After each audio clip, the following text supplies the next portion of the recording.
Hey, what's going on, everybody, man? Welcome back. It's been a minute. It has. It's been a minute. I've always truly loved this, and we get to like kind of break down more of the sermon about what you didn't get to talk about and what you really felt like you wanted to do. And so, if you missed any part of Mark, I encourage you to go back and just watch it from the beginning. It's been so good. It's been phenomenal. The last 2 weeks have been awesome, from the transfiguration to the doubt and faithfulness. It's been great. And so, coming back from Sunday, was there anything that you felt like that you either missed or you kind of said something, but you really wish that you could have touched more on?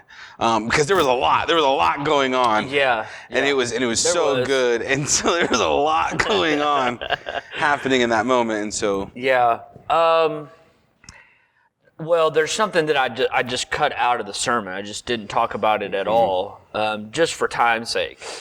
Because of the fact that there's such a beautiful picture between, and we talked about this at the very beginning of the sermon, the transfiguration to Jesus immediately going from this moment of showing his glory and then going down into the real world, if you will. You know, I mean, Peter is like on another, like in this otherworldly moment, you know, for Peter. So he wants to stay there, but Jesus is like, no, we can't stay there. We can't stay here. That's not the point of what's happening. I'm showing you my glory, and then we're going to walk down this mountain, and then we're going to come face to face with an unclean spirit that's doing, you know, harm and you know, and wrecking this boy and this family and all of that. So it's a really cool picture. So we had that moment, and then I really wanted to get to the destruction of doubt and disconnection with Jesus, and we kind of see that between the Father's response and the disciples' response on both ends, and we kind of get a chance to see those. So we spent all of our time on that. I touched on, because we didn't talk a ton about the Father's statement, I believe, but help my unbelief. We mentioned it at the very, very end in response time during the prayer and things like that. I rolled that into that moment. So we didn't talk a lot about that, but I think a lot of us land there. And so if I can briefly mention it, and then I'll talk about the thing I left out. See what's happening? Yeah. This is like a two-part explanation. So we didn't talk a ton about the fact that the Father gets what's happening. He hears Jesus's really tough statement, and that is, this is a faithless generation, and we're twisted and we're messed up, and doubt really has overcome us in sin. We see the power of the enemy as so strong and so powerful. Yeah. We see him as that sometimes it makes us lose sight of who we're talking to. If we go to Jesus, we forget who we're talking to. And so this man gets it, but I think what's beautiful about it is that he's like us. Mm-hmm. We should relate to this guy, because he gets to the place where he's like, but I do believe. That's why I brought my kid. I do believe.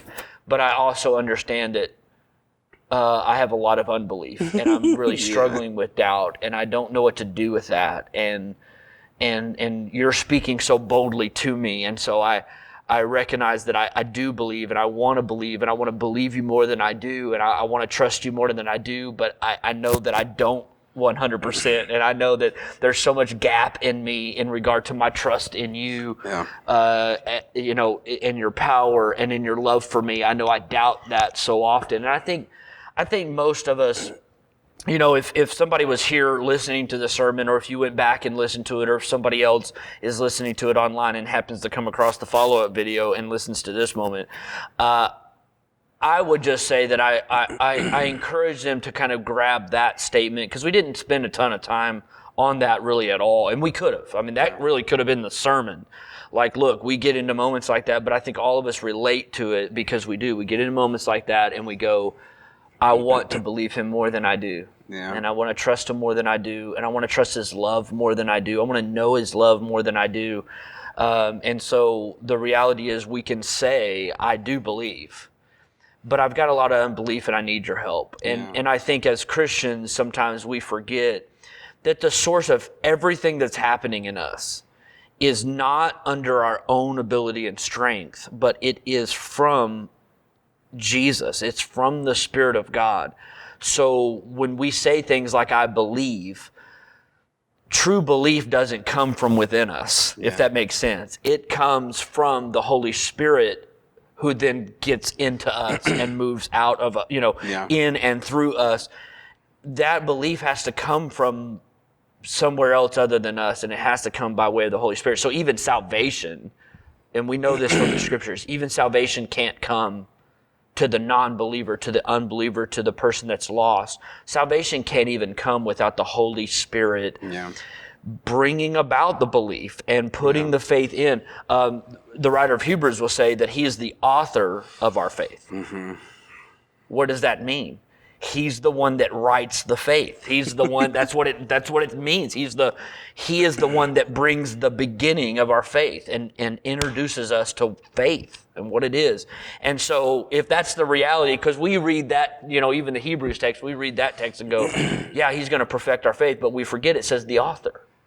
And so he's the one that brings that in. So this dad is right. And I can't think of more devastating text than what we see in the book of Mark, where we constantly see fathers and mothers who are dealing with just tragic moments, from Jairus with his daughter who dies to the Syrophoenician woman who has a daughter that is not well and will probably die. Mm-hmm. And then we find this father who has a son that is so ravished by an unclean spirit. So something so unholy and dark has gripped his kid, throwing his kid into fires and water to kill his kid. Can you imagine? Like every day as a parent having to watch your kid at any moment, that unclean spirit can decide, I'm going to try to kill your kid today. But the crazy thing is that that's a lot of what we live in. I think the enemy is after everyone and wants to destroy everybody. And there's this dark force that's against us. And this father finds himself in a spot where he's struggling with doubt. And he's wrestling with that. And we really could have spent a ton of time just on his statement of where he figures out, okay, who I'm talking to, because Jesus is like, if I can't, like, what do you mean? That, what a weird statement to say to me, because the reason why you're bringing him to me is because you know what I'm capable of. This guy has heard about Jesus or maybe even seen Jesus do something. We don't know, but we do know he's bringing it because he knows who the disciples are, that they follow this guy named Jesus, and this guy named Jesus has been doing things. Even the disciples that I'm talking to have been casting out unclean spirits. I've at least heard of, this man has at least heard about this. Yeah. And now he's standing face to face with a guy who can do it. And so, but he's like, I mean, if you can. If you can. And, hey, so, have compassion on us maybe, and help us out. And Jesus is a little bit like, well, wait a second. Of course I can. But then the guy gets it. The guy understands that Jesus is going, you need to understand who you're talking to. Like, don't forget who you're talking to. And so the guy realizes, and then he says, the amazing statement, I believe, but help my unbelief. I know that there are plenty of gaps in me. And I think I would encourage every Christian to understand that, to have doubt is not uncommon. Yeah. So it's not to say that doubt is makes you a terrible Christian. It's just your response in moments of doubt. It's your response in that moment that makes the difference. Does your doubt move you towards Him? Yeah. Or does your doubt pull you away and make you further and further away? Faith, again, is what we said. Faith, which is like the opposite of doubt. it's the remedy for doubt. I think maybe that's a better way to put it. It's a remedy for doubt. It pushes me into, and that's kind of the essence of what we talked about in the sermon was faith. Faithlessness pulls you away. Faith, trust in God, doesn't give you this arrogance or this overconfidence to just go out and do whatever. It pulls you in, right? And so it remedies the doubt. That doubt drives you into him. Jesus, I don't understand what's happening. And I don't know what you're going to do. I don't even know if you're going to do anything, but I trust you. Yeah. And it pulls us into him. That's and it's good. this understanding that I can't see everything. And I don't even know how to trust you. I have a lot of gaps in my belief and trust in you, but nevertheless, I'll trust you. Yeah. That's what I'm going to do. That's good. And I need to understand and see and recognize who I'm talking to. Yeah. That I know you can.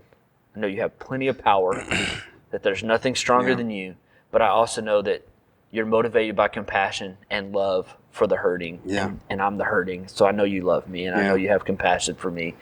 And so it's a really beautiful moment, really. It really is. It's a sad moment at first, but it's a really beautiful moment because, again, it's so contrasted between what we've just seen Jesus do, and that's shine in his glory, really be the radiance of the glory of God in transfiguration, and then immediately walking in and encountering darkness and bringing light, where that darkness wants to bring death to this son.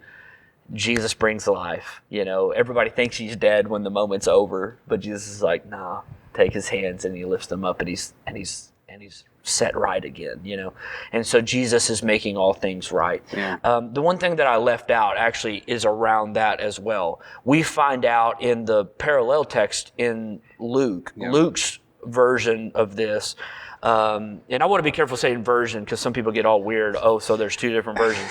No, it's just Luke writing from a different perspective. His account. And he's getting the account this way. And so he actually references the fact that, number one, the dad's begging. He's begging the disciples and he's begging Jesus. So he is massively desperate. And the reason why he's so desperate is this is his only son. So this is the one thing we did not talk about in the sermon at all. That the context of this is in the society as a whole, children were just seen as property, if you will. They weren't seen as, but for the people of God, for the Israelites, for the Jewish people, they would have understood children to be a reward from the Lord, a blessing from God. That would have been in the Old Testament books of the law. That would have been what it expressed, is that even the psalmist David would sing and praise Jesus for the heritage of children. And so they were seen as a blessing in the people of God for them. And if you think about culturally what's happening back then, most died early. If you made it to 20 back then, if you had a kid that made it to 20, you were pretty blessed. And so, you'd almost, if you wanted 5 children, you'd almost have to have 8 to 9 of them for most of them to survive, to have that many that would survive. It was a brutal time for childbearing and, and birth and all of that. It was hard. You lost most kids. So for the people of God, it became such a blessing to receive children and then have them grow up and all of this. And so what you kind of get from Luke's account of this moment is you get a further detail that not only is this his son, but it says that it's his only son. So the legacy of his family, which is really back then was huge. It's a huge deal in society. Like now we're just like, my son, whatever, But I think most of us now we feel it differently because it's not quite quite the same as far as how it all works itself out. But I think we still feel it. Certainly as dads, when we have our son, we're like, my name's going to go on, and there's this legacy, there's this thing that's happening, and so that's what he's experiencing. This is my only son. So we don't know if there's other children, maybe, or if his wife and all of his other kids are gone, but he references that it's his only son. So this is it. Everything is riding on this, and darkness has gripped the legacy of my family. Darkness has gripped the jewel of the reward, the heritage of this blessing of God. It has gripped everything. And that's what you're meant to feel as well in the text. So if we were to really just hone in on the son and the child, I probably would have mentioned it, but it wasn't the main thrust. But again, see, we could go back, preach that same text again, which is the beauty of the Bible. We could go back and look at that same text again and just dig in even further, because it's something we didn't mention. But Luke tells us it's his only kid, so it's like his only son. Everything is riding on this moment, and there's been nothing he can do since the kid was a child. Like since childhood, he's always dealt with this unclean spirit who has taken him and tried to kill him and tried to rob this dad of everything. So we don't know. He's obviously desperate. And so that's the reason why, in some conjecture here, that's the reason why you almost get the sense like this is his only kid at this point. Yeah. Maybe his whole family's gone. That's the reason why mom's not there, because Mark has no problem mentioning the woman in a text. He has no problem with that. So culturally speaking, he's not going, well, I'm just going to talk about dad. So maybe the mom's not even there, and we don't know. We don't know all the ins and outs. All we know is he's begging, so he's at the end of his rope here. Yeah. And then the son is his only son. So all the legacy, all of where this family's going to go, all of what this family is going to be is riding on this moment with Jesus. Absolutely. Is Jesus going to love them enough, have compassion enough, and have enough power to do something about this, to set this family right? And so, so that I think even amplifies and intensifies this father's moment with Jesus, this dad who is just trying to see if he can encounter some light for his kid, and so it's pretty intense, and you're meant to feel the intensity. Yeah. I don't necessarily think the intensity is lost if you don't mention that, because I think we can all feel that. Certainly, come back to it. If you have a kid, certainly you can feel the intensity of it. But I think anybody can feel the intensity, because we're all sons and daughters, right? So, we've all been born. We all have fathers. We all have mothers. We all have family, and so I think we can, for the most part, can all feel it. But I think it does intensify it if you do look at it from that perspective. That Mark doesn't let us in on that detail because he's just not as. He's not as detailed as maybe a Luke, which is the reason why it would take us probably 2.5 years to go through the book of Luke, probably, because there's just so much detail. But Luke does, in the parallel text, gives us that little gem there to just say, look, this is what you're dealing with, so that this whole family's well-being has been attacked by darkness. The whole legacy of this family, everything's riding on this, and something has to change. Something has to encounter them to change this situation and this circumstance. And he's found himself in front of Jesus, and doubt overwhelms him. He's not even sure. And which, if you think about it, for all of us, we encounter dark stuff and we encounter dark things, and sometimes that can cloud our view of the greatness and the majesty of Jesus, whereas Peter, James, and John just got a front row seat. Yeah. And so you go, if only this man could have been on the mountain. Yeah. If only the other disciples could have been on the mountain. Yeah. Maybe they would have responded differently. But then if you know the book of Mark and if you know the story, even the guys on the mountain struggle. Yep. And we're going to get to that towards the end. Yep. So I'm not really sure, I'm not really sure that conquers doubt completely either. Absolutely. And so what we have to learn how to do is just step in and be honest that Jesus, I do believe you. I want to believe you. So you're going to have to help my unbelief. And I think sometimes it just takes some honesty. And some of us are afraid that if I come to the Lord with my doubt, he'll be angry. Yes. But he isn't. Yes. He's not angry. He wants to move because he does in this text. He could have sent the father out and said, you unbelieving, hard person, get out of here. He doesn't do that. He says, yeah, okay, I mean, if I can, like, what does that mean? Anything's possible to the one who believes, the one that trusts in me, the one that really sees me for who I am. Yeah. And then the man says, well, I do believe. I'm going to say that. I'm going to declare that out loud. I do believe.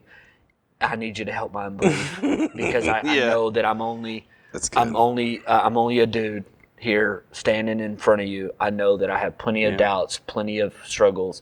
So would you help me? Yeah. And that's the right response. Yeah. Yeah. The crowd begins to gather, and Jesus goes, "Get out of here." Yeah. Okay. Come on. And it's a done deal. That's so good. And they walk away. They walk away cleansed. They walk away clean. And that whole family, that family moment right there, the legacy of that family is changed because darkness is no longer there, and it shifts things. Yeah. And that's what Jesus does in his glory. He brings his glory into a dark world and changes things. Yeah. And so we need to trust him. And where we don't, we need to be honest that we don't. And Jesus will meet us in that space with compassion and help if we'll be honest, and not go, whereas the contrast of the story is not go arrogant or self-reliant like the disciples have obviously gone, which is the contrast of the text where they didn't even pray. They didn't even talk to Jesus.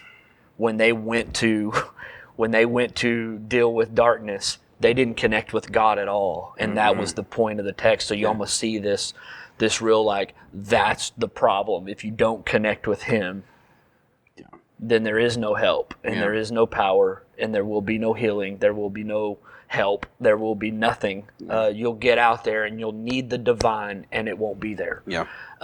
Because you're not connected with him, and so believe in him and connect with him. And if you'll engage in those two things, believe that he can and he will, and then connect with him, talk to him about what's happening, and don't assume you've got it. Don't make that mistake. Don't assume you have it. Assume that he's the only one that can help. And that's what we're meant to see in the text. That's what we're meant to see, is connect with his glory and then let him do stuff. Yeah. So anyways, I didn't get off into, now you're laughing at me. I didn't get off into the Luke account because I didn't feel like it was absolutely necessary, which is why we do this, is for me to kind of go, I mean, this was a whole section. I wanted to do this early in the sermon. I thought about mentioning that reality in the beginning of the sermon, but didn't really feel like it was absolutely necessary to the sermon. So, and I don't know that anybody would want another 10, 15 minutes added on how long it went. No, so. It was good. I think my favorite part, like you mentioned, the whole idea between faith, and it's this idea of faith. And you made a statement where faith isn't this independent working measure. It's having faith. It's not the independence, but it's the dependence. Yeah. And the closeness of Jesus. And so you made that statement, and I was like, that's so good, because some people, there's sometimes where I think about faith, and I'm like, no, I have faith that God's going to do this, but that's good. But I think some people, if we're not careful, some Christians, even myself, we can do this. I want to show my strong faith, and so I want to not. I don't even have to do anything. I just step out there and so we think that it's showing a strong faith if we don't hit our knees. Well, I don't have to hit my knees because, I already trust God. But that's not that's not it at all. And I can make that mistake. And I think many of us can make that mistake, is that we think that to have strong faith means we don't have to pray as much as we used to, because now we don't have to talk to him about that. When I walk into my job, I just trust whatever. No, because what ends up happening is what creeps in is self-reliance and self-dependence. And we forget that faith is total dependence in the strength, power, glory, and greatness of Jesus and not us. And so faith, Strong faith is found in the person that hits their knees at every moment, at any situation. And so you see the disciples, they didn't do that. And that's Jesus's point. You didn't go to God for power to fight back what's dark. And you thought it was going to show your strength as a disciple, as a follower of me. That, man, you just speak to that thing and you just running and gunning and getting out there. And that's not it. That's not it at all. You're faithless when you do that. Faith drives you down. Faith drives you on your knees. Faith drives you towards Jesus. Faith plugs you into the source of power. Faith moves you. It goes towards him, not away from him. Like, I got this. Like, I'm growing mature in faith, and so I'm mature in Jesus, and so now I don't have to talk to him as much as I used to. False. Like, that's you are being deceived into a self-reliant mindset and heart set. You're being deceived into thinking that that's true faith, or you're going to show people your strong faith when you don't have to pray as much. Say that out loud. When you say that out loud, you go, "Oh yeah, that's stupid." Yeah, okay, and some people go, "Well, that sounds mean. Are you calling me stupid?" Yeah. I'm calling us stupid because I do that. Me too. And because I want to be strong in my faith, but we can't forget that strength in our faith is on our knees. Strength in our faith is at his feet. Yeah. Strength in our faith is sitting with him and connecting with him. Yeah. And if we'll connect with him, then we'll have all the power we need because we believe him and we trust him. Yeah. And so it's not a moving away. Yeah. And so, I hopefully, and it sounds like maybe it did, I was hoping that it landed that way, what you're saying. I'm glad you grabbed it, and I'm hoping other people grabbed it the way you grabbed it, because I had to grab it. Okay? I had to grab it. But I hope that they understood what I meant by that. Yep. That's it. And we don't want to move to a self-reliant state. Yep. We want to move into a total dependent state, and that's true faith. Yeah. Faith says I can't do it, but he can. Yeah. That's good. I believe. So help my unbelief, because I got to get to you. Yep. I've got to connect with you, and so because none of this changes without him. Yep. So whatever darkness we're facing, I could preach right here. Whatever darkness we're facing, if you're facing something, it cannot change without him. Yeah, that's good. Because he is light. Yeah. And he's the one that shines in darkness in and through us. And so we've got to connect ourselves to him so that even our lives can shine his light within us and change things. And so we can see things move and change and grow. And we're going to get a chance to talk a little bit more about that aspect of it in prayer, because in another sermon down the line here, because Jesus is going to talk about things like whatever you're asking for in prayer. If you believe that you receive it, you'll receive it. So what are we talking about there? Yeah. Says I think texts like that get abused a lot. Yeah. But I do think that there's a truth there. There's something that's happening in that text and this reality that as we connect ourselves with him, things can change and things do change, and light rushes into darkness and atmospheres change. And so anyway, we could go on today. It's good. About it. And so it was a really good, blessed morning. I thought the Lord was very, very good to us. It was awesome. And so anyway. It was such a great time. Yeah. So if you missed it, go to our website, freedomlifechurch.net. Click on the sermons, follow on that one. Majesty and Misery. Yeah. That was that part. And so if you haven't watched any of them, I encourage you. Yeah. Digging into the Gospel of Mark has been phenomenal, because usually a lot of people go for John or Matthew or Luke, and so they're all cool. They're all great. They're all great. But Mark's been a blast. It's been awesome, and so I encourage you to go listen to that. Also, if you have any questions about the message that we talk about on Sundays or that's presented, there is a spot for you to ask a question, and we will try our best to answer them right here. Yeah. And so you can go to our app, There's a questions form there, or you can go to our website, freedomlifechurch.net, and in resources, there's a questions form there. We just want to encourage you. That would be a blast. Yeah, he would get so much a kick out of it. We would do too. And so I would just encourage you, if you have any questions, fill that out. We want to answer them, because that's the main thing about questions. It's we can talk about Jesus all day, but answering somebody's questions about That'd Jesus. be a lot of fun. That's great. So we love you guys. We hope you have a great day, and we'll catch you guys later. See you.